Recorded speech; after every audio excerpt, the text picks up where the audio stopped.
السلام عليكم ورحمة الله وبركاته. فيديو حاروا في سينا حاروان ولتي بنجر أكم جرت النجاها بقرب بين أمري تيسان ديرسي نجاها كيستك ويا هرا كران سينجا سينا هدو بريد في كباب دو تكا كبادة دو في تنجرا سينا تنرا غرسة هدو فدنا هجر فيديو كانت نفانا ترودان چاينا لك يسونا رسولا يو سينتي تولي ماتي نافتا كسمالي فيديو كي كانت لايكي غوداتي نهردفا نمون هجرتين هردفا جرتن باين سينجلتي فدا غلطو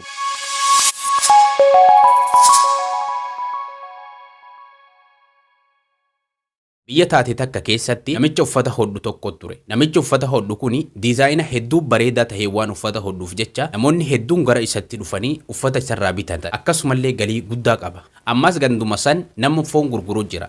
Gurbaan foon gurguru kun immoo hiyyeessa galiin isaatis hedduu xiqqaadha. Kanuma wajjin immoo guyyaa guyyatti foon hanga tokko fuudhee miskiinotaaf gandarra deemee galgala hunda hiraaf. Gurbaan uffata hodhu kun immoo galii guddaa argatu wajjin qabeenya hedduu qabaatu wajjiniin dalagataa ooletuma galgala maallaqa isaa xiisha kaahatee gara mana isatti gala. Guyyaa tokko namni hiyyeessa ganda sanii tokko gurbaa uffata hodhu kanatti dhufee yaa obboleessa kiyya atiin kun uffata bareedaa hodhitaa namoonni hedduun dhufanii sirraa bitatan. Akkasumallee galiin kan keetis guddaadha. Maaliif qabeenya kan kee kanarraa miskiinatti hin saddaqanne?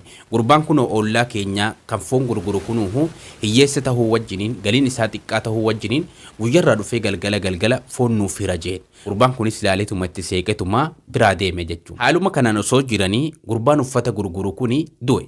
Akkuma gurbaan uffata gurguru kun du'een immoo abbaan foonii galgala foon hiru sunilleen foon isaa hiruu addaan mure. Yeroo dheeraadhaaf eegaa turanii eegasii gara isatti deemanii maaliif foon nurraa kuttee guyyaa hedduudhaaf nuuf hin kennine jedhanii gaafatan. Gurbaan kunis deebisee bar fooniin isinii kennaa ture san abaluu uffata hodhu santuun gatii isaa kaffalee akkaan ani guyyarraa foon isinii hiruu na taasise.